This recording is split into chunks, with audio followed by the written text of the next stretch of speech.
ஹalleluya ஹalleluya ஹalleluya. கர்த்தருடைய பரிசுத்த நாமத்துக்கு மகிமை உண்டாவதாக. இந்த மகத்துவமான ஒரு தேவன் விரும்பின ஒரு நாளாக, நம்முடைய பாவங்கள் மன்னிக்கப்பட்ட ஒரு நாளாக இந்த நாளை கர்த்தர் நம்முடைய வாழ்நாளில் ஏற்படுத்தி தந்திருக்கிறார். வேதத்தில் இப்படியாக ஒரு வசனம் சொல்கிறது, நம்முடைய மீறுதல்கள் நிமித்தம் அவர் காயப்பட்டு, நம்முடைய அக்கிரமங்கள் நிமித்தம் அவர் நொறுக்கப்பட்டார். நமக்கு சமாதானத்தை உண்டு பண்ணும் ஆக்கினை அவர் மேல் வந்தது. அவருடைய தழும்புகளால் குணமாகிறோம். அவருடைய தழும்புகளால் நாம் சுகமாகிறோம். நம்முடைய சமாதானத்துக்காக அவர் ஆக்கினை ஏற்றுக்கொண்டார். அதனால் அவருடைய அன்பு ஒருபோது மாறாததாக இருக்கிறது. அவருடைய அன்பு ஒருபோது குறையாததாக இருக்கிறது. அந்த அன்பை எண்ணி பாடி நாம் கர்த்தருடைய நாமத்தை மகிமைப்படுத்துவோம். ஹalleluya. உன் மீறுதல்களுக்காய் இயேசு காயங்கள் பட்டார். உன் அக்கிரமங்களுக்காய் இயேசு நொறுக்கப்பட்டார். உன் மீறுதல்களுக்காய் இயேசு காயங்கள் பட்டார். உன் அக்கிரமங்களுக்காய் இயேசு நொறுக்கப்பட்டார்.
நன்றி செலுத்துகிறோம். எங்களுக்காக சில ரத்தத்துக்காக ஸ்தோத்திரம். அலைந்து திரிகிற ஆட்டை போல இருக்க எங்களை ஒன்று திரட்டி மேம்படுதலை கொண்டு வருவதற்காக ஸ்தோத்திரம். ஆண்டவரே, எங்களுக்கு சமாதானம் உள்ளப்படும் ஆக்கியத்தை ஏற்றுக்கொண்டு என்னுடைய சமாதானத்தை நான் வைத்து போகிறேன் என்று வாக்குத்தத்தம் பண்ணினதற்காக ஸ்தோத்திரம். ஆண்டவரே, உடைய சமாதானம் அனுதினம் எங்களை நடத்துகிறதுக்காக ஸ்தோத்திரம். கர்த்தருடைய தயவுள்ள கரங்களை தாங்குகிறதுக்காக ஸ்தோத்திரம். உங்களுடைய தழும்புகளால் நாங்கள் சுகமாகிறதுக்காக ஸ்தோத்திரம். ஆண்டவரே, அதனுடைய கருத்துக்களை நாங்கள் ஒப்புக்கொள்கிறோம். கேட்க ஒரு வார்த்தைகளுக்கு ஆசீர்வாதமாக இயேசுவின் நாமத்தில் பிதாவே, ஆமென்.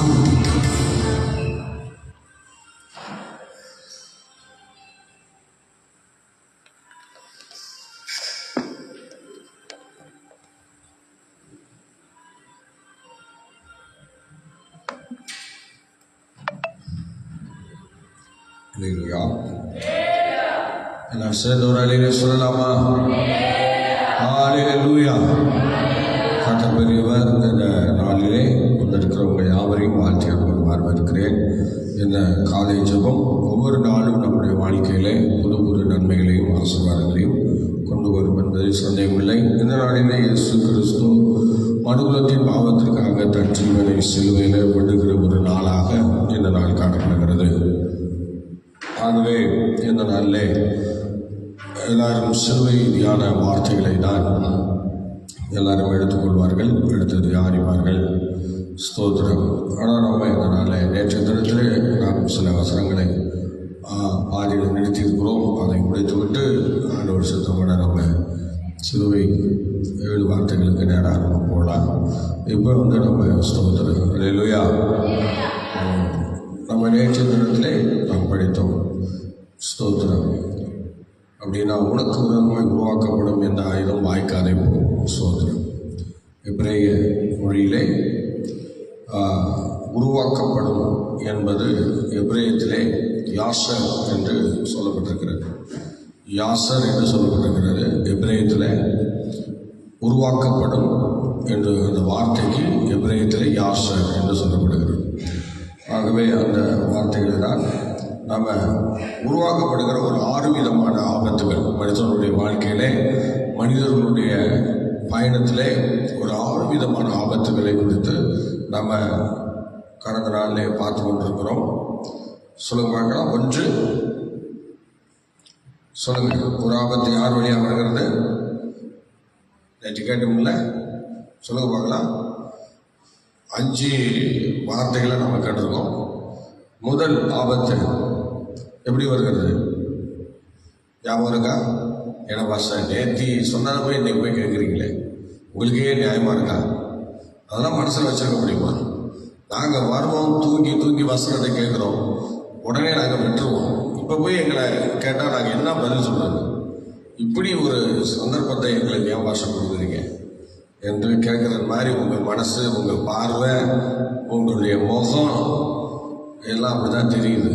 நீங்கள் அப்படி சொல்லுங்க. யாருக்காவது ஞாபகம் இருக்கா? ஸ்தோத்திரம். எல்லாருக்கும் நீங்கள் வசனம் கேட்க லாய்க்கலன்னு தெரியுது. ஹல்லேலூயா. ஆமாம், நீங்கள் என்னத்தை கேட்டு நான் என்னத்தை பேச பண்ண போகிறேன்? நீங்கள் பேசுகிறத பேசிட்டு போங்க. நான் ஏதோ முடிஞ்ச அளவுக்கு கேட்குறேன், கேட்டு நாங்கள் உடனே விட்டுருவோம். இதை போயிட்டு என்னத்துக்கு நேற்று ஆரம்பித்து இன்னும் முடிக்காமல் இருக்கிறீங்க என்று உங்கள் மனசில் நீங்கள் சிந்தித்து கொண்டிருக்கிறீர்கள். ஆனால் தேவனுடைய பிள்ளையை கீழே உட்கார்ந்துருக்கிற நீங்கள் கேட்குறீங்களோ கேட்கலையோ, யாரோ ஒருத்தருக்கு இது பயனுள்ளதாக இருக்கிறது. உங்களுக்கு வேணால் இது பயன் இல்லாமல் இருக்கலாம், உங்களுக்கு வேணால் இது பதிவு செய்யப்படாமல் இருக்கலாம். ஆனால் யாரோ ஒருத்தர் அதை பதிவு செஞ்சுட்டு இருக்காங்க. நல்லா கவனிங்க. யாரும் ஒரு சிலருக்கு அது போய் சேர்க்கிறது. எனக்கு எவ்வளோ தேவதாசர்கள் சொல்கிற விஷயங்கள் எனக்கு சேர்றது மாதிரி இதுவும் யாருக்கோ ஒரு இடத்துக்கு போயிட்டு சேரும். ஒருவேளை உங்களுக்கு வேணால் அது புரியாமல் இருக்கலாம், உங்களுக்கு வேணால் அது செயல்படுத்த முடியாமல் இருக்கலாம், உங்களுக்கு அதை ரிப்பீட் பண்ண முடியாமல் இருக்கலாம். ஆனால் இது யாரோ ஒருத்தர் நல்லா கவனிச்சுட்டு இருக்காங்க. கர்த்தர் அவங்களுக்காக இந்த ஆண்டவர் கொடுத்துருக்கலாம்ல. அதனால் அருமையான தெய்வ பிள்ளையே, நீங்கள் வந்து காலை ஜபமாக இருந்தாலும் எந்த ஜபமாக இருந்தாலும் கையில் ஒரு பேனா நோட்டோடு வராத எந்த ஒரு பிள்ளையும் அது ஒரு விளங்காத பிள்ளை தான் சொல்ல முடியும். ஏன்னா வசனத்தை வந்து நீங்கள் கேட்டு விட்டுட்டு போகிறதுக்கு இது வார்த்தை வந்து சாதாரணமானதல்ல.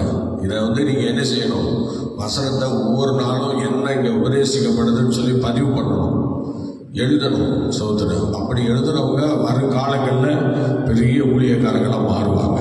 அடுத்தது அவங்க சந்ததியில் அந்த பிள்ளைகள் வளருவாங்க பாருங்க. அதை பார்த்து அந்த காரியங்களை பார்த்து அவங்க பிள்ளைகளுக்கு அது வந்து பெரிய பாக்கியமாக இருக்கும். அவங்க சந்ததி ஆசீர்வதிக்கப்படும். அந்த எழுதி வைக்கிறது சில பேருக்கு அது வந்து எழுதுறதுன்னா அவங்களால முடியாது பாருங்க. சாத்தா விடவே மாட்டான் சோதரம். ஆனால் எழுத தெரியாதவங்க என்ன செய்வாங்கன்னா, ஐயோ எனக்கு எழுத தெரிஞ்சா படிக்க தெரிஞ்சா நான் நல்லா எழுதுவேனே. ஆனால் இங்கே என்னடான்னா சொல்கிறதெல்லாம் நல்லா இருக்கு, எழுதி வச்சா எவ்வளோ நல்லா இருக்கும் அப்படின்னு சில பேருக்கு தோணும். ஆனால் சில பேருக்கு அந்த எழுத்தறிவு இருந்தும் கூட அவங்களுக்கு அந்த ஞாபகமோ அந்த எண்ணமோ வராது. ஏன்னா அந்த காலையில் ஜெபம் சில பேர் வந்து கொஞ்சம் இந்த மயக்கத்தில் போதையில் தான் வருவாங்க. சில பேர் அப்படி தான், சிலர் அந்த மயக்கத்தில் தான் இருப்பாங்க. ஸ்தோத்திரம். இன்னும் கொஞ்சம் நேரத்துலாம் பார்த்தீங்கன்னா சில தலைகள்லாம் அப்படியே கொஞ்சம் கீழே விழும். அது ஒரு ஆவி. ஸ்தோத்திரம். பிசாசு கேட்க விட மாட்டான். நீ என்ன வேணாலும் கேளு. இவன் சொல்கிற வசத்தை நீ கேட்டுறாரு, என்ன நீ கேட்டால் உருவிட்டுருவேன், அதனால நீ கேட்டுறாருன்னு சொல்லி அவங்க தலையில் தட்டி தட்டி தட்டி லைட்டாக என்ன செய்வான், தூக்கு பரவாயில்ல தூக்கு, வசந்த கேட்டுறாரு, நீ என்ன வேணாலும் பண்ணிக்க, என்ன பாவனாலும் பண்ணிக்க, நான் உன சந்தர்ப்பம் தரேன். ஆனால் என்ன செய்யும், வசனத்தை நீ கேட்கக்கூடாது. அல்லேலூயா.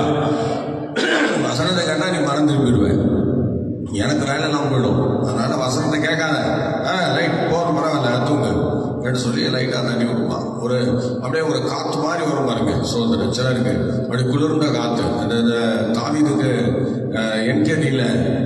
என்கேதிக்கு போகும்போது அவர் இந்த யூதயா வனாந்தரத்தில் மாட்டி சாக போகிற நேரத்தில் அப்போதான் ஒரு குளிர்ந்த காற்று அவருக்கு முகத்தில் படும் பாருங்க. அந்த குளிர்ந்த காற்று முகத்தில் பட்டதும் அவர் என்கேதியை தான் பார்த்தாரு. ஆனால் உங்களுக்கு குளிர்ந்த காற்று முகத்தில் பட்டதும் என்னதான் வரும் சொல்லுங்க, என்ன வரும்?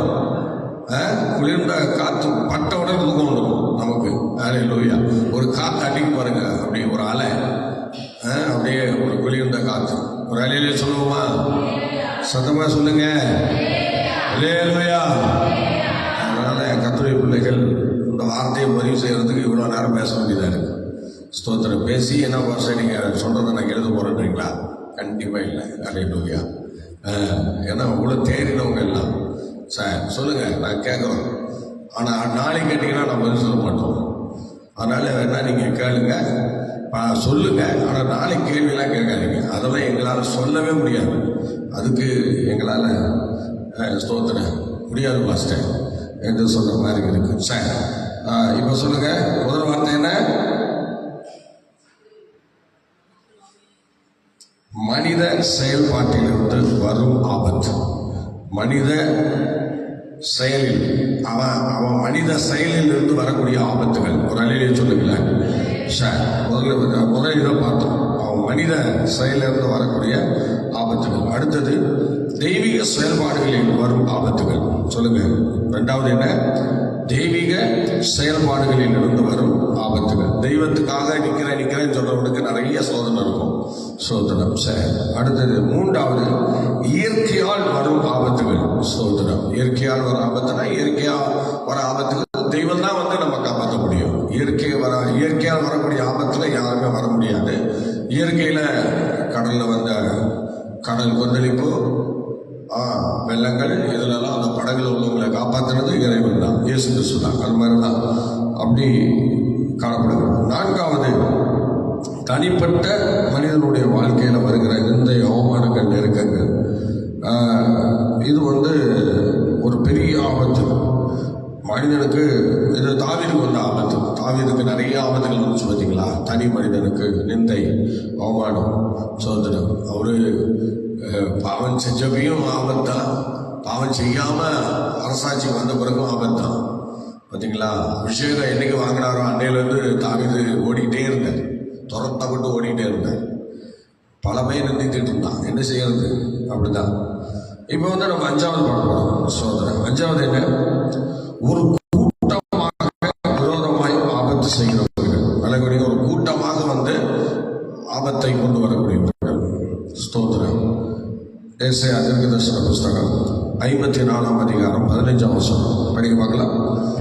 ஏசாயா தீர்க்கதரிசன புஸ்தகம் 54:15. இதோ உனக்கு விரோதமாய் கூட்டக்கூடிய நாள், அது என்னாலே கூட்டம் அல்ல, அது தேவனால் உண்டானதல்ல. உனக்கு விரோதமா இப்போ ஒரு கூட்டம் வந்து நிற்கிறேன்னு வச்சுக்கல, அந்த கூட்டம் வந்து நான் தேவனால் வரவிடப்பட்ட கூட்டம் அல்ல. எவர்கள் உனக்கு விரோதமாய் உனக்கு விரோதமாய் கூடி நிற்கிறார்களோ அவர்கள் உன் பட்சத்தில் வருவார்கள். பார்த்தீங்களா? அவர்கள் எல்லாம் உன் பட்சத்தில் வருவாங்க. ஸ்தோத்திரம். கண்டிப்பா வருவாங்க. அல்லேலூயா. இப்போ ஸ்தோத்திரம் பார்த்தீங்கன்னா, இது இப்போ நம்ம தமிழ்நாட்டில் இந்த வசனம் நிறைவேறிருக்கு. ஜான் ஜெபராஜ் எல்லாரும் வாய் நிறைய கொந்தளிச்சு திட்டி எல்லாம் பண்ணாங்க. ஆனால் எந்த வாயெல்லாம் திட்டிச்சோ இப்போ என்ன செய்ய பரிதாபப்பட்டு ஜான் ஜெபராஜ் பரவாயில்ல ஆண்டவரே நீங்கள் காப்பாற்றுங்க, அந்த நிலைமையில போய் மாறினதே எங்களுக்கு ரொம்ப சங்கடமாக இருக்குது அப்படின்னு சொல்லி எல்லா போதகர்களும் விசுவாச மக்கள் என்ன பண்ணிட்டாங்க, அப்படியே சாஞ்சிட்டாங்க. சில பேர் இருதய கடினம் உள்ளவங்க இருப்பாங்க, இல்லைன்னு சொல்ல முடியாது. இருதய கடினம் உள்ளவங்க பிள்ளைகளே மன்னிக்க மாட்டாங்க. அந்த மாதிரி குணம் உள்ளவங்க அவங்கெல்லாம் பிள்ளைகளே மன்னிக்க மாட்டாங்க. பிள்ளைகளே ஒரு பாவம் செஞ்சா கூட அவனை கூண்டில் நிறுத்துற ஆள்லாம் இருக்கு. அந்த மாதிரி உள்ள ஆளுங்க வந்து இதெல்லாம் ஏற்றுக்க மாட்டாங்க. ஆனால் ஒரு சிலர் வந்து ரொம்ப மனசு உடஞ்சி, ஏன்னா தகப்பனுடைய இருதயம், ஆமாம், இது வந்து தகப்பனுடைய இருதயம் வேற, நீதிபதிகளுடைய இருதயம் வேற. நீதிபதிகள் கோர்ட்டில் வந்து தகப்பனுடைய இருதயத்தை காட்ட முடியாது. ஆமாம், அந்த தகப்பனுடைய இருதயம்னா எப்படின்னா, இப்போ இந்த உலகத்தில் தான் கோர்ட்டில் போய் நின்றுட்டு தகப்பனுடைய இருதயத்தை காட்டோம்னா அங்கே தகப்பனுடைய இருதயம் கிடைக்கவே கிடைக்காது. அங்கே நீ செய்கிற பாவத்துக்கு தான் பனிஷ், அவ்வளோதான். ஒரு அலையிலே சொல்லுவோமா? ஆமாம், அங்கே போயிட்டு தகப்பனுடைய இருதயத்தை காமிக்கணும், அப்படி காமிக்கணும், இப்படி காமிக்கணும். அது கோர்ட்டில் நடக்காது. கோர்ட்டில் என்ன சட்டம் சொல்லுதோ, என்னென்ன பாவத்துக்கு என்னென்ன தண்டனைன்னு சட்டத்தில் எழுதி வைத்திருக்கிறதோ அதை தான் நீதிபதிகள் கொடுக்க போகிறாங்க. ஆண்டவராக இயேசு கிறிஸ்து அதை தான் கொடுக்க போகிறார். வர்றாருல்ல நியாயாதிபதியாக, அவர் வந்து என்ன செய்ய போகிறாரு சொல்லுங்க, என்ன செய்ய போகிறாரு? வந்தவனை கண்டுபிடிச்சு முத்தம் கொடுப்பாரா? நிச்சயமா இல்லை. சோதரன் அவர் என்ன, அவருடைய சட்ட புஸ்தகத்தில் என்ன எழுதியிருக்கிறதோ அதை அப்படியே நியாயாதிபதி அன்னைக்கு பேச போறார். அன்னைக்கு பேசுற அந்த வார்த்தையில எல்லாம் சிக்கிக் கொள்வோம், எல்லாரும் மாட்டிக்கொள்வோம். சோதரன் அது யாரா இருந்தாலும் சரி, கர்த்தருடைய வார்த்தையை மீறுகிற எல்லாரும் அன்னைக்கு அந்த பனிஷ்மெண்ட்டை ஏற்றுதான் ஆக வேண்டும். ஆனால் கர்த்தருடைய பிள்ளையே, இன்னைக்கு இந்த மாதிரி ஒரு பயங்கரமான நிலை, கூட்டமாக இன்னைக்கு ஒருத்தருக்கு விரோதமாக கூடி நிறைய பேர் இன்னைக்கு பேசுனாங்க. ஆனால் பேசுறவங்க எல்லாம் என்ன பண்ணிட்டாங்க, இப்போ ஜான் ஜெபராஜுக்கு அனுகூலமாக பேசுகிறாங்க. பரவாயில்ல, என்னை பார்க்கும்போது எங்களுக்கு ரொம்ப மனசு வலிக்குது, என் பிள்ளையா இருந்தால் அப்படி இருக்குமா அப்படின்னு சொல்லி எல்லாம் இப்போ என்ன பண்ணுறாங்க, ரொம்ப மனம் உடைஞ்சு போகிறாங்க. மனம் உடைஞ்சி சோதனை. இப்போ என்ன இதில் என்ன ஒரு விசேஷம்னா, இதில் ஜான் ஜெபராஜ் எந்த குற்றமும் செய்யலைங்கிற நிரூபணம் ஆகுது. அதனால இப்போ அதெல்லாம் வந்து இப்போ டூப்ளிகேட்டு பொய் என்று சொல்லி நான் இப்போ நிரூபிச்சுட்டு இருக்காங்க. இதுக்கு காரணம்னா யாருன்னு சொல்லி பார்த்து ஒருத்தரையா கைது பண்ணிக்கிட்டு இருக்காங்க. சோதனை பரவாயில்ல. இப்போ அந்த மாதிரி எல்லாரும் இப்போ சாய்ந்து இந்த மாதிரி அவருக்காக ஜெபிக்கிறதுக்கு நிறைய பேர் ஒப்பு கொடுத்துருக்காங்க, ஜெபிக்கிறாங்க. எல்லாம் யூடியூப்பில் பார்த்தா எல்லாரும் யாரெல்லாம் ஜெபிக்கிறாங்கன்னு சொல்லி அதில் கமெண்ட் பண்ணியிருக்கிறாங்க. நான் ஜெபிக்கிறேன், மீட்டிங் வர முடியாட்டாலும் பரவாயில்ல, நான் இருந்து ஜெபிக்கிறேன்னு சொல்லி நிறைய பேர் கமெண்ட் பண்ணியிருக்கேன். அந்த மாதிரி நிறைய பேர் இப்போ ஜெபிக்கிறாங்க. ஏராளமான கோடிக்கணக்கான மக்கள், உலகம் முழுவதும் இருக்கிற மக்கள் இன்னைக்கு ஜெபிச்சு கொண்டிருக்கிறார்கள். ஆண்டவர் வந்து ஸ்தோத்திரம். அந்த மாதிரி சில நல்ல பாடல்கள், அந்த பாடல் வரிகள்லாம் ரொம்ப பயங்கரமாக இருக்குது. அதெல்லாம் கேட்டாலே கண்ணீர் வடிக்கக்கூடிய நிலையில தான் எல்லாருக்கும் இருக்கும். ஆனால் அந்த மாதிரி பாடலை பாடிட்டு இந்த நடனம், புகையை விடுறது, அரைக்குறை டான்ஸை விட்டுக்கிட்டு, முடிய கண்ணா முன்னாடி வெட்டிக்கிட்டு எல்லா பொம்பளை பிள்ளையோட சேர்ந்து ஆடுறது, இதெல்லாம் தான் மூத்த ஊழியர்களுக்கு பிடிக்கல. ஸ்தோத்திரம்.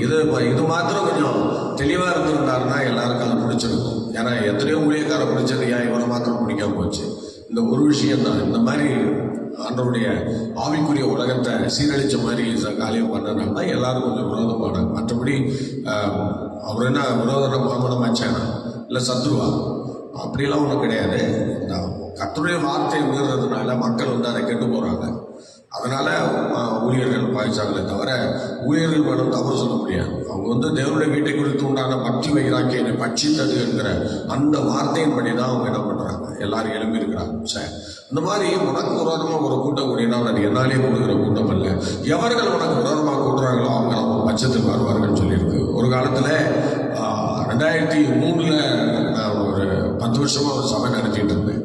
அதில் திடீர்னு எனக்கு ஒரு புயல் வந்தது. அந்த புயலில் நிறைய பேர் எனக்கு ஆப்போசிட்டாக எழுப்பினாங்க.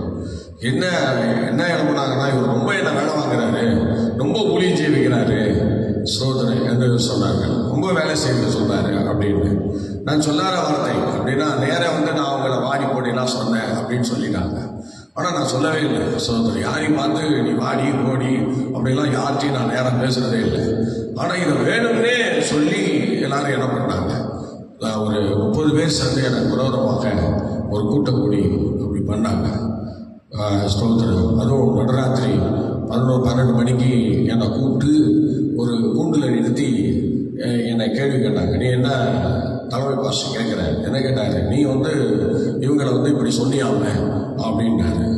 அவங்க சொன்னது அவ்வளோ பொய்யே எனக்கு தெரிஞ்சு போச்சு. அதனால என்ன பண்ணேன்னா, நீங்கள் எல்லாரும் அங்கேயே உட்காந்துருங்க, நான் மாத்திரம் ஸ்டேஜில் உட்காந்துக்கிறேன் அப்படின்னு சொல்லிட்டு பீடத்தில் உட்காந்துக்கிட்டேன். இப்போ கேளுங்க அப்படின்னு சொன்னேன். இப்போ நான் ஆண்டவர் கூட இருக்கேன், இப்போ நீங்கள் என்ன வேணாலும் கேளுங்க அப்படின்னு. ஏன்னா வசனம் தான் நமக்கு முக்கியம். ஆண்டவருக்காக வாழ்றோம்னா ஆண்டவரோடு இருக்கணும் நிச்சயமா. சோதனை கண்ண அப்படின்னா உலகத்துக்காக வாழ்ந்துட்டு இருக்க கூடாது. அதனால எனக்கு தெரிஞ்சு போச்சு, அவங்க கூட ஆவியானவர் இல்லை, அவங்க திட்டமிட்டு ஏதோ பண்றாங்கன்னு எனக்கு நல்லா தெரிஞ்சு போச்சு. அப்ப எல்லாரும் சேர்ந்து என்ன பண்ணாங்க, அந்த நேரத்தில் எனக்கு விரோதமாக தலைமை பாஸ்டர் எல்லா விஷயத்தையும் சொன்னார்கள். நான் உடனே அப்படியா, நான் ஒன்றும் பேசவே இல்லை. அந்த இடத்துல ஒன்றும் பேசலை. ஆண்டவரே, அவங்க சொல்றது உண்மையா இருந்தா நான் ஏதாவது பேசுவேன், அவங்க எதுவுமே சொல்றது எதுவுமே உண்மை இல்லை, அதனால நீங்களே பார்த்துங்க அப்படின்னு சொல்லிட்டு நான் ஸ்டேஜில் அமைதியா இருந்தேன். பேசாமல் இருந்தால் மூடனும் ஞானி எனப்படுவான் என்று.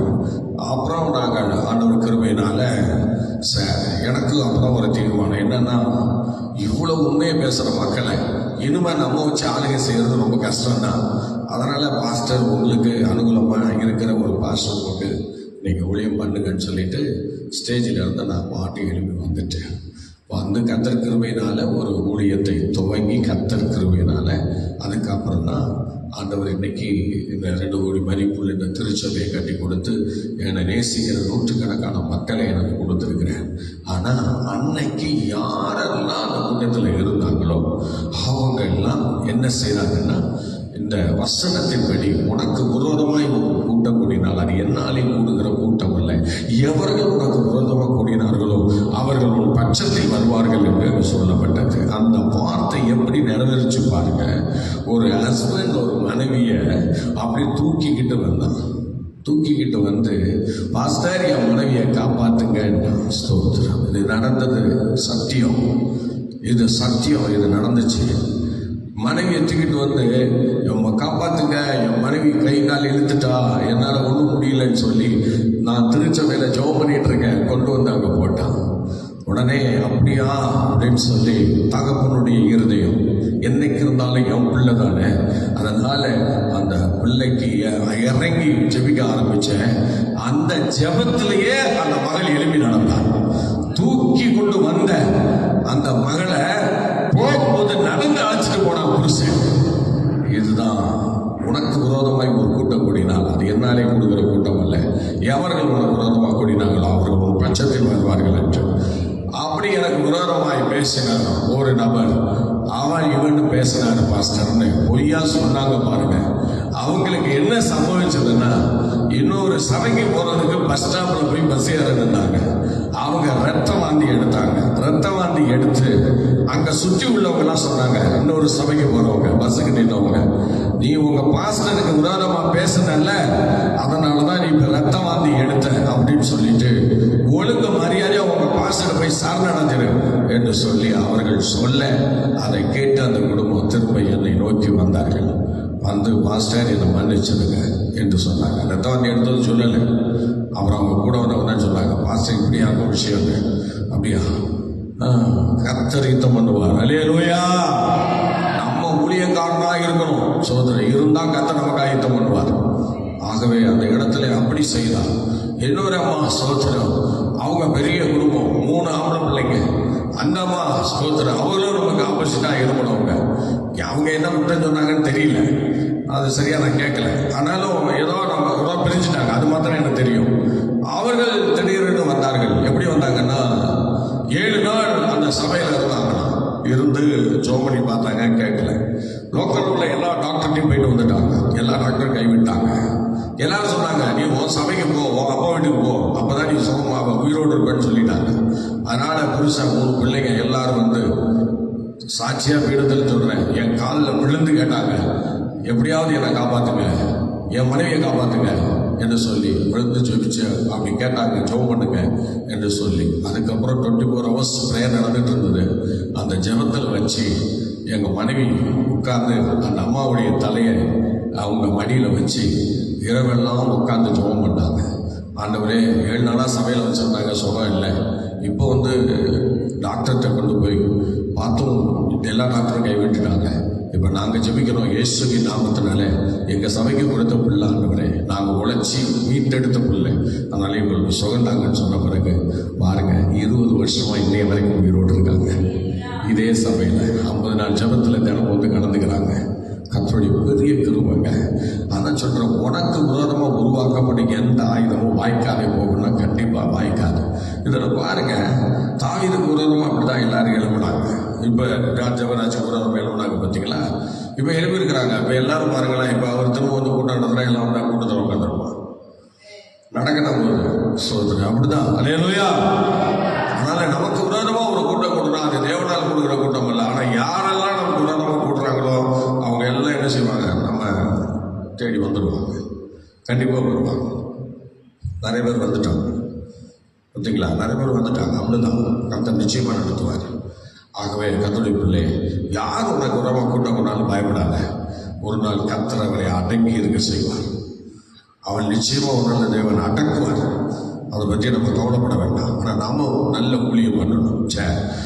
நல்லா கவனிங்க. அதனால் உனக்கு விரோதமாக கூட்டம் கூடினால் என்னாலே கூட ஒரு கூட்டம் இல்லை. எவர்கள் உனக்கு விரோதமாக கூடினார்களோ அவர்கள் உன் பட்சத்தில் வருவார்கள் என்று வேதம் சொல்லுகிறது. 2 கொரிந்தியர் 11ஆம் அதிகாரம் 26ஆம் வசனம் படிங்க. அது வந்து சுயஜனங்களால் வரும் ஆபத்து. அதான் நம்ம ஜனத்தெல்லாம் நம்ம சமய மக்களாக வந்த ஆபத்து அது.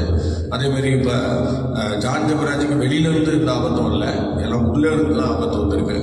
அவங்க மனைவி, அவங்க மச்சான், அவங்க மாமனார் அந்த சபையில் ஒரே தட்டில் சாப்பிட்டவனுவோம், இவனும் தான் சுயஜனம் தான் பொறாம கொண்டவனுவோம். சோதனை பார்த்தீங்களா? சுயஜனங்களால் வருகிற ஆபத்துகள். 6வது ஆபத்து, அதான் ஆபத்துன்னு சொல்லி படிங்க. அநேக தரம் பிரயாணம் பண்ணினேன், அநேக தரம் நான் பயணம் பண்ணியிருக்கிறேன். ஆறுகளால் வந்த மோசங்களிலும், ஆறுகளால் வந்த மோசங்களிலும், கல்லறால் வந்த மோசங்களிலும், கல்லறால் வந்த மோசங்களிலும், என் சுய ஜனங்களால் வந்த மோசங்களிலும், என் சுய ஜனங்களால் வந்த மோசங்கள், சுய ஜனங்களால் வந்த மோசங்கள். அல்லேலூயா. சுயஜனம் என்னைக்கு இருந்தாலும் சுயஜனத்தினால் நமக்கு மோசம் வரும். அதை மாத்திரம் நல்லா நினைச்சிங்க. சுயஜனங்கள் வந்து சாதாரணமானவங்க இல்லை. சில நேரத்தில் அவங்க எந்த அளவுக்கு நமக்கு ஆசீர்வாதமாக இருக்காங்களோ அந்த அளவுக்கு விஷமமான நாள் வரும். அதனால தான் சுயஜனங்களை குறித்து ரொம்ப எச்சரிக்கையாக இருக்கணும். எந்த ஒரு ஊழியக்காரனும் சரி, விசுவாச மக்களும் சரி, சுயஜனங்களை குறித்து ரொம்ப எச்சரிக்கையாக இருக்கணும். சுயஜனங்களால் நமக்கு நிறைய ஆபத்துகள் இருக்கிறது. நம்ம சொந்த ஜனங்களால், நம்ம குடும்பத்தால், நமக்கு நம்ம ஒரே தட்டில் சாப்பிட்றவங்களால, ஒன்றா பழகிட்டு இருக்கிறவங்களால நமக்கு என்றைக்கும் ஒரு ஆபத்து வரும். ஆனால் அந்த ஆபத்து வராமல் தடை பண்ண நம்ம ஞானமாக நடக்கணும். ஒரு அலையிலே சொல்லுங்க. ஆமாம், கண்டிப்பாக அது வரும். ஏன்னா பவுல நான் கரெக்டாக சொல்கிறாரு பாருங்க. சோதரன் என் சுய ஜனங்களாலே எனக்கு ஆபத்து வந்துச்சுங்கிறாரு. அப்போ சுய ஜனங்கள் தான் அவரை வந்து முறியடிச்சாங்க. அவருக்கு விரோதமாக நிறைய பேசுனாங்க, நிறைய கொண்டு வந்தாங்க, நிறைய பிரச்சனைகள் வந்தது. அதனால சுய ஜனங்களால நிறைய மோசங்கள் வரும். தாங்கணும், சகிக்கணும். ஸ்தோத்திரம். அல்லேலூயா. எல்லாம் வந்துச்சு பார்த்தீங்களா? ஆறுகளால் வந்த மோசம் மாதிரியே சுய ஜனங்களால் வந்த மோசம். ஸ்தோத்திரம். எனக்கும் அப்படிதான். எனக்கு சத்துருக்கள் வந்து உலகத்தில் யாரும் கிடையாது. எல்லாம் சொல்லுவாங்க RSS இந்த முன்னாடி அவங்க இவங்க எல்லாம் சொல்லுவாங்க. எனக்கு ஒருத்தரும் கிடையாது. நானே அதுலேருந்து தானே வந்திருக்கேன். நானே அதுலேருந்து தான் வந்திருக்கேன். எனக்கு கிடையாது. ஸ்தோத்திரம். எனக்கு வந்து எனக்கெல்லாம் வந்த பிரச்சனையெல்லாம் பார்த்தீங்கன்னா சுயஜனங்களால் தான். சுயஜனங்களால் ஒரே தட்டில் சாப்பிட்றவங்களால வந்த வேண்டாம். அந்த பிரச்சனை தான். மீறி யாராலும் எனக்கு அக்கம் பக்கம் உள்ள ஜனங்கள் எல்லாரும் எனக்கு நல்லவங்க தான். நான் இருந்த ஊழியத்தில் ஜெயங்கொண்டத்தில் இது வரைக்கும் 32 வருஷமா இருக்கு. எனக்கு ஜெயங்கொண்டத்தில் மேக்சிமம் தெரியாத மனிதர்கள் இருக்குல்ல, ஆனால் எல்லாரும் என்னை நேசிப்பாங்க, எல்லாரும் என்னை பார்க்குறாங்க. எனக்கு நிறைய பெரிய மனிதர்கள் இருக்காங்க, எல்லாரும் கூட நல்ல பழக்கம். அவங்க எனக்கு என்ன வேணாலும் செய்வாங்க. ஸ்தோத்திரம். அந்த மாதிரிலாம் உலக மனிதர்கள் என் கூட நல்ல நெருக்கமாக இருக்கிறாங்க. ஆனால் சில நேரங்களில் ஆவிக்குரிய உலகத்தில் தான் எனக்கு சில ஊழியர்களாலும் சில விசுவாச மக்களாலும் எனக்கு வருகிற போராட்டங்கள், எதிர்ப்புகள், இதுதான் எனக்கு வரும். மற்றபடி எனக்கு வேற எந்த பிரச்சனையும் கிடையாது. கர்த்தர் கிருபையா நடத்துறார். எனக்கும் வருகிற எல்லா ஆபத்தும் சுயஜனங்களால் தான். மற்றபடியெல்லாம் விசுவாசிகளால எனக்கு அந்த அளவுக்கு எந்த போராட்டம் வந்ததில்லை. அப்படியே லைட்டாக வந்தோன்னா அது அப்படியே போயிடும். ஒருவரை ஒரு மனுஷன் வந்தா என்னை அடிக்கிறதுக்கு. என்னன்னா ஒரு அம்மா சொல்லிச்சு, என்ன சொல்றேன், நான் ஒரு 9 மணிக்கு மேலே 10 மணியெல்லாம் போய் ஒரு வீட்டில் போய் உட்காந்து பேசிட்டு இருக்கேம்மா, நான் எல்லாரும் சொன்னாங்க நீ அப்படியெல்லாம் பேசாதாமான்னு சொன்னேன். அந்த அம்மா போய் என்ன சொல்லிடுச்சு அப்படின்னா, அந்த ஆளுகிட்ட போய் ஒரு ரவுடி கும்பலை சேர்ந்தவன் அவன்கிட்ட போய் இந்த அம்மா என்ன சொல்லிச்சு, பாருங்கய்யா, நான் வந்து உங்க வீட்டில் உட்காந்து பேசிட்டு இருந்தேன்னா அதை போய் அவர் சொல்லியிருப்பான் உங்களுக்கு. அதுக்கு அவர் என்ன தெரியுமா சொன்னாரு, நான் வந்து சரியில்லை, என் நடத்தையில சந்தேகப்பட்டு பேசுனாரியா அப்படின்னு போய் சொல்லிடுச்சு அந்த ஆள்கிட்ட. அப்படியே சொன்னாங்க, அவன் எங்க இருக்கான்னு சொல்லு அப்படின்னா, அவன் சாயங்காலம் ஆனால் அந்த கடையில் இருப்பாயா, அந்த 8-9 மணிக்கெல்லாம் அங்கே இருப்பான்னு சொல்லிவிட்டாங்க. நேரம் நானும் அதே நேரத்தில் ஊழியை முடிச்சுட்டாங்க வருவேன். வந்துட்டு அந்த கடையில் இருக்கல, அதுக்கு எதுக்கான்னு ஒரு வாத்தியார்கிட்ட பேசிக்கிட்டு இருந்தேன். அப்போ உடனே வந்து அந்த கடையில் போய் எனக்கு எதுக்கான கேட்குறாரு. அந்த ஊழியக்காரன் பேரை சொல்லி அவன் எங்கே இருப்பான் அப்படின்னு சொல்லி கேட்டார். என்ன ஏன் சூடாக பேசுறீங்க அப்படின்னு சொன்னா, இல்லை அவனை காட்டுறீங்க அப்படின்னாரு. இந்த ஆளும் என்ன பண்ணிட்டாரு, ஈவு இறங்க இல்லாமல் என்கிட்ட நல்லா பழகுறவர், தாரகமாக பாருங்க, நான் நிற்கிறாரு பாருங்க, அவர் தான் சொல்லிட்டான். என்னோட பழகின நண்பன் சோதரன், நல்ல நண்பன் மாதிரி வேஷம் தான் இல்லை. உடனே தானிக்கிறாரு பாருங்க, அவர் வாத்தியார் கூட பேசிக்கிட்டு அவர் தாங்க அப்படின்னு சொன்னதும், அப்படியா அப்படின்னு சொல்லிட்டு நேரம் என்ன பண்ணான், அங்கே இருந்து கை அப்படி ஓங்கிட்டு வந்தா பாருங்க அடிக்கிறதுக்கு. நான் அப்படி சாதாரணமாக அப்படி திரும்பி வந்த பாருங்க, அவன் அப்படியே மயங்கிட்டான். கத்தருக்கு அப்படின்னால அப்படியே மயங்கி கையை கீழே போட்டான். கீழே போட்டு உடனே ஃபாஸ்டர் அப்படின்னா, சொல்லுங்க என்னங்க என்னை தேடிங்க போட்டிருங்க அப்படின்னு சொல்லி நானா கேட்ட பிறகு சொல்றேன். அந்த நபர் சோதனம், இல்லை பாஸ்டர், நான் வந்து ஒரு தவறாக ஒரு நியூஸ் கேட்டேன் அப்படின்னு சொல்லி, அதனால எனக்கு ரொம்ப ஆத்திரமா இருந்துச்சு. நான் இப்போ வந்தது உங்களை அடிக்கலாம் தான் வந்தேன், ஆனால் நான் கையை ஓங்கிட்டு தான் வந்தேன். கோபத்தில் உங்கள் முகத்தை பார்த்த பிறகு உங்கள்கிட்ட ஏதோ ஒரு பவர் உங்கள்கிட்ட இருக்கு பாஸ்டர், அது வந்து என்ன ஒன்றுமே செய்ய விடலை, அப்படியே என்னை அடித்த மாதிரி நான் கை கீழே போட்டேன் அப்படின்னு சொல்லி அவர் அப்படியே கீழே போட்டார். என்னையா அப்படி என்ன என் மேலே மிஸ்டேக் சொல்லுங்க அப்படின்னு. அதுக்கு இந்த அம்மா வந்து இப்படி சொன்னிச்சு அப்படின்னா, ஐயோ அப்படி சொல்லுங்கய்யா, நம்ம திருச்சபையில் இருக்கிறவங்க அவங்க சொன்னாங்க இப்படி, அதனால் 10 மணிக்கெல்லாம் அவங்க வீட்டு வாசலில் போய் உட்காந்து பேசிக்கிட்டு இருந்தாங்க அப்படின்னு. நான் சொன்னேன், அது அவங்க வீட்டுக்கு அழகு இல்லைம்மா, உனக்கு அழகு இல்லை. எங்கள் அம்மா நீங்கள் சொல்லுங்க, ஒரு சபை நடத்துகிறவங்க இப்படியெல்லாம் நம்ம பிள்ளைங்க போய் உட்காந்து பேசிகிட்டு இருக்கும்போது இதை சொல்லணுமா சொல்ல வேண்டாமான்னு கேட்டாங்க. ஐயோ கண்டிப்பாக சொல்லணும் மாஸ்டர் அப்படின்னா, இதை தாயா சொன்னேன் அப்படின்னு சொன்னதும் அந்த அம்மா என்னை இப்படி சொல்லிடுச்சு மாஸ்டர், சந்தேகம் இருந்துச்சு, எனக்கு அவங்களுக்கு ஒரு ஐக்கியம் இருக்கிற மாதிரி சொல்லிடுச்சு அப்படின்னு நான் சொன்னேன்னு சொல்லிடுச்சு. அதான் சொல்லவே இல்லை பார்த்தீங்களா, சொல்லாமலே இதுதான் சோதனை. எல்லாம் இந்த சுய ஜனங்களால் வருகிற பொருளாத ஆவி நிறைய ஊழியக்காரங்கள் மாறி விடுவாங்க சோதனை. அல்லேலூயா. அதனால அவளுக்கு இது நிறையா வந்துச்சு, அனுபவிச்சாரு சார். அதனால உங்களுக்கும் வரும், பார்த்து அனுபவிங்க சார். அல்லேலூயா. 6வது விஷயம், திட்டமிட்டு செய்யும் ஆபத்து. சொல்லுவாங்களா, திட்டமிட்டு செய்யும் ஆபத்து என்னது? இப்ப தானியேல் பாருங்க, வந்து எல்லாரும் என்ன பண்ணாங்க, திட்டமிட்டு தானியேலை கொல்லணும்னு நினைச்சாங்க. சொல்லுங்க, என்ன நினைச்சாங்க? திட்டமிட்டு தானியேலை கொல்ல வேண்டும் என்று நினைச்சாங்க. அதே மாதிரி தானியேல் என்ன பண்ணாங்க, எப்படியாவது அவனை கொண்டு போய் சிங்கக்கவியில போட்டுறணும்னு நினைச்சாங்க. க்ளோஸ் பண்ணணும், அவன் சாப்பை பறிக்கணும் அப்படின்னு நினைச்சு அவனுக்கு கீழே வேலை செய்யறவங்க எல்லாம் திட்டம் போட்டாங்க. திட்டம் போட்டு எல்லாம் தானியெல்லாம் இப்ப சிங்கக்கவியில கொண்டு போய் போடுற அளவுக்கு எல்லாரும் நல்லா ஒர்க் பண்ணாங்க. அவங்க பண்ண ஒர்க்ல தேவன் அவங்களுக்கு என்னவோ கைகூடி வர மாதிரி செஞ்சுட்ட மாதிரி அவங்க நினைச்சிட்டு இருந்தாங்க. ஆனா இன்னைக்கு நம்ம தானியலை வந்து நம்ம சிங்கக்கவியில போட்டோம், அவ்வளவுதான் வேலை முடிஞ்சு என்று சொல்லி எல்லாரும் சத்துக்கள் எல்லாம் ரொம்ப கொந்தளித்து ரொம்ப சந்தோஷமா ஏகோபித்து காணப்பட்டார்கள். ஆனால் அந்த இடத்துல நடந்த சம்பவத்தை பாருங்க. அந்த இடத்துல ஆண்டவர் என்ன செய்தார் பாருங்க.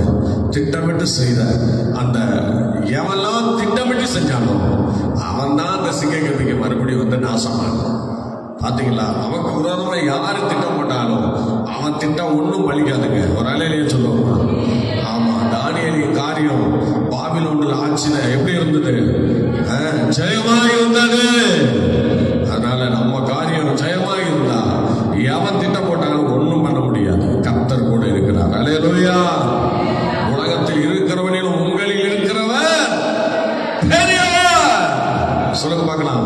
உலகத்தில் இருக்கிறவனில் நம்மள இருக்கிறவர் பெரியவர். ஆமா, நான் பெரிய ஆண்டவர் நமக்குள்ள இருக்கிறார். இந்த தானியலுக்குள்ள இருக்கிற யாருன்னு உங்களுக்கு தெரியல. எல்லாம் நல்லா பண்ணிட்டானோ, கொண்டு போய் சிறையில் அடைக்கிற அளவுக்கு பண்ணிட்டானோ, அந்த கெபியில போடுற அளவுக்கு பண்ணிட்டானோ. ஆனா கெபியில போட்ட பிறகு சோதனை எல்லாம் நினைச்சானோ நம்ம கடை முடிச்சு தானியலை கொண்டுட்டோம் தீர்த்துட்டோம்னு நினைச்சிட்டு போயிட்டான். ஆனா ராஜா ஒருத்தருக்கு தான் தெரியும் தானியல் கெபியில உயிரோடு இருக்கிறார் சொல்லி. இதெல்லாம் அவருடைய இடத்துல நடமாடி கொண்டு ஜெபம் பண்ணிட்டு, ஆண்டவரே எப்படியாவது தானியலை நான் அப்படியே காலையில் நான் போய் பார்க்கிறேன் என்று சொல்லிட்டு எனக்கெல்லாம் நான் தூங்கல. அந்த அரசன் சரிங்களா தனி தூங்கல சோதனை. அல்லேலூயா. கடைசியில காலையில போய் சோதனை என்ன செய்யறாரு? ஜீவனுள்ள தேவனுடைய தாசனே என்று கூப்பிட்ட உடனே ராஜாவே என்று பதில் கொடுக்கிறார். அல்லேலூயா. எத்தனை அதிசயம் பாருங்க, எத்தனை ஆச்சரியம் பாருங்க. தானியலுக்கும் ராஜாவுக்கும் தான் தெரிஞ்சது அவங்களுக்குள்ள இருக்கிற அந்த ஆசீர்வாதம், அவங்களுக்குள்ள இருக்கிற அந்த மகிமை, அவங்களுக்குள்ள இருக்கிற அந்த ஐக்கியம். அல்லேலூயா சொல்லுவோம்மா. ஆகவே எனக்கு பிரியமானவர்களே, இன்னைக்கு சொல்றேன், நல்லா கவனிக்கணும். ஒரு ஊழியக்காரனுக்கும் விசுவாசிக்கும் அந்த லிங்க் இருக்கணும். எப்படி அந்த ராஜாவுக்கு தானியலுக்கும் அந்த லிங்க் இருந்ததோ அதே போல ஊழியக்காரனுக்கும் ஒவ்வொரு சபை மக்களுக்கும் அந்த லிங்க் இருந்தா எந்த சிங்க கபியும் நம்மை சேதப்படுத்த முடியாது. இது சத்தியம், இது சத்தியம். நீ ஊழியக்காரனுக்கு விரோதமா பேசிட்டு அப்படி இப்படி சொல்லிவிட்டு நீ சிங்க கபிய மேற்கொள்ளலாம் நினைக்காத. வாய்ப்பே கிடையாது. பாத்தீங்கன்னா ராஜா அந்த இடத்துல ராஜாவுக்கும் தானியலுக்கும் நல்ல நெருக்கம் இருந்துச்சு, நல்ல வரவு இருந்துச்சு. அவன் நம்பிக்கை தானியலை குறித்து ராஜாவுக்கு நம்பிக்கை, ராஜாவை குறித்து தானியலுக்கு நம்பிக்கை. ஆக மொத்தத்துல இருவருக்குள்ளும் நல்ல ஒரு லிங்க் இருந்துச்சு. அதனால அந்த லிங்க் பாருங்க, பிசாசு உடைக்க முடியல. அதனால தானியலை நேசிக்க ஒரு அரசன் இருந்தான். ஒரு அலையிலேயே சொல்லுமா, விசுவாச மக்களை நேசிக்க ஒரு ஊழியன் இருக்கணும். ஹல்லேலூயா. மோசே இஸ்ரவேல் ஜனங்களை வழிநடத்த அவர் வந்தபோது என்ன சொன்னார் பாருங்க. ஆண்டவரே, அந்த மக்களை அழிக்கும் போது சொல்றாரு, என் ஜீவனம் வேணா எடுத்துக்க. சொல்லுங்க, என் ஜீவனம் வேணா அந்த மக்களை மாத்திரம் என்ன செய்யும்? தொடாத. என் ஜீவ புத்தகத்தை என் பேரை கிறுக்கி போடு, ஆனா அந்த மக்களை தொடாத. சொல்றேன். எவ்வளவு அருமையா சொல்றாரு பார்த்தீங்களா? எவ்வளவு அருமையா சொல்றாரு பார்த்தீங்களா? கர்த்தருடைய பிள்ளையே, கர்த்தருடைய சமூகத்திலே இவ்விதமாக ஸ்தோத்திரம் 6 விதத்தில் உருவாக்கப்படும் இந்த ஆயுதம். ஸ்தோத்திரம். பார்த்தீங்களா? ஒவ்வொரு மனிதனுக்கும் 6 விதத்தில் உருவாக்கப்படுகிற இந்த ஆயுதம் தான், ஆபத்து தான் மனுஷனை ஆவிக்குரிய உலகத்தை விட்டு வெளியே கொண்டு போகுது. ஆனால் இந்த ஆபத்துகள் நமக்கு பலிக்கணும் இருக்கணும்னா ஒரு சபையில் இருக்கிற ஊழியக்காரங்க, விசுவாசிகள் ஃபெலோஷிப்பாக நல்ல ஐக்கியமாக ஒருபடமாக இருக்கணும். இந்த ஆபத்து உங்களை தொடாது. இந்த ஆபத்தினால உங்களுக்கு எந்த பிரச்சனையும் வராது. அதே மாதிரி ஊழியக்காரங்க உங்கள் தலைமை போதவருக்கு நீங்கள் அடங்கி இருக்கணும். அப்படி இல்லைன்னா இந்த ஆபத்து வரும்போது ஒருத்தன் கூட உங்களுக்கு இருக்க மாட்டான். ஸ்தோத்திரம். கிட்ட இருக்க மாட்டான். நல்லா யோசிச்சு பாருங்க. ஸ்தோத்திரம். ஆகவே அருமையான தெய்வ பிள்ளைங்க, இன்றைக்கும் ஒரு மூர்த்த போதகர் வந்து உங்களுக்கு சாட்சி சொல்ல முடியுமா? உங்களை குறித்து ஸ்தோத்திரம். யோசிச்சு பாருங்க. அதனால உங்களை குறித்து உங்கள் ஊழியக்காரங்க, உங்கள் ஹெட்டாக உங்களை நடத்துகிறவங்க உங்களை குறித்து ஒரு நல்ல எண்ணம் இருக்கணும். நான் எவனுக்கும் அடிபடிய மாட்டேன், நான் எவனுக்கும் கீழ்படிய மாட்டேன்னா நீ நடுரோட்டில் நிற்கும் போது ஒருத்த கூட உனக்கு வரமாட்டான் அனுகூலமா. ஆகவே மதிக்க கற்றுக்கணும். ஊழியக்காரங்க ஒரு தலைமைக்கு கீழே நம்ம இருக்கணும். நீ 1000 தான் படித்தவனாக இருந்தாலும் 1000 தான் தெரிஞ்சவனாக இருந்தாலும் உனக்கு மேலே ஒரு ஊழியக்காரனுக்கு நீ அடங்கி நடக்கிறவனா இருந்தாதான் நீ ஒரு நல்ல ஊழியக்காரன். நான் யாருக்கும் கீழ்படி கீழ்ப்படிய மாட்டேன், நான் யாருக்கும் அடங்க மாட்டேன், நான் எவனுக்கும் அடிபடிய மாட்டேன், நான் எவனையும் பார்க்க மாட்டேன், எல்லாம் நான் வைக்கிற சட்டம் தான்னா நீ அந்த பரலோகத்தையே தொட முடியாது. நிச்சயமா தொட முடியாது. நீ போனீங்கன்னா நாங்களாம் வரவே மாட்டோம். ஏன்னா உன் சட்டத்துக்கு இங்க பைபிள் கிடையாது. பைபிளுக்கு ஒரு சட்டம் இருக்கு, புரியுதா? ஆமா, அந்த சட்டத்துக்கு கீழே தான் நம்ம எல்லாம் அடங்கி இருக்கணும். அதனால மூர்த்த ஊழியக்காரர்களை யாரெல்லாம் நீங்க அசட்டை பண்றீங்களோ நிச்சயமா நீங்க ஆண்டுடைய ராஜ்யத்தை மாத்திரம் சென்றடையலான்னு நீங்க நினைக்காதீங்க. ஏன்னா 1 by 1 அப்படிதான் வருது சரித்திரங்கள். ஒருத்தருக்கு ஒருத்தர் கீழ்படிச்சுதான் மேலே போறாங்க. ஒருத்தருக்கு ஒருத்தர் எழுத்து நின்று மேலே போன மாதிரி தெரியல. நீங்க கடைசி நாளில் வெட்கப்பட்டு போகணும்னா அப்படி செய்யுங்க. நீங்க வெட்கப்படாத ஊழியக்காரனா இருக்கணும்னா நீங்க என்ன செய்யணும்? எல்லாரையும் நீங்க கனம் பண்றவங்களா இருக்கணும். முதலாவது உங்களுடைய மூத்த போதகர், உங்களுடைய போதகர் அவங்கள்ட்ட என்ன செய்யணும்? நீங்க கனத்துக்குரியவராக நடக்கணும். அவங்க உங்களை குறித்து நல்ல சர்டிஃபிகேட் சொல்லணும். அப்படி நீங்க நடக்காம நீங்க ஊழியம் செஞ்சு பிரயோஜனம் கிடையாது. நீ ஊழியக்காரனும் கிடையாது. ஊழியக்காரன் சொல்றது யார் சொல்லணும்? உனக்கு மேல இருக்கிற ஒருத்தன் தான் உன்னை ஊழியக்காரன் சொல்லணும். நீயே ஊழியக்காரன் சொல்லிட்டு அலைகிறதுல பிரயோஜனமே இல்லை. சோதனை நீ ஏன் சொல்லிட்டு அலைகிற அந்த அலைச்சல் ஒரு நாள்ல ஓஞ்சி போயிடும். ஆனா இன்னைக்கு ஒரு ஊழியக்காரன் உன்னை ஊழியக்காரன் நீ செத்து போனவனா அவன் என்ன செய்வான்? ஏன் ஊழியக்காரன் சொல்லுவான். சோதனை பாத்தீங்களா? அவள் இருக்கிற காலங்கள்ல அவருக்கு கீழே இருக்கிறவங்களெல்லாம் சோதனை எல்லாத்தையும் சொல்ற சர்டிபிகேட் கொடுக்குறாரு. தீபத்தை குறித்து சொல்றாரு, தீத்துவ குறித்து சொல்றாரு, ஒலிசிபை குறித்து சொல்றாரு. பாத்தீங்களா? ஒவ்வொருத்தரை குறித்து சொல்றாரு, சில்வனை குறித்து சொல்றாரு.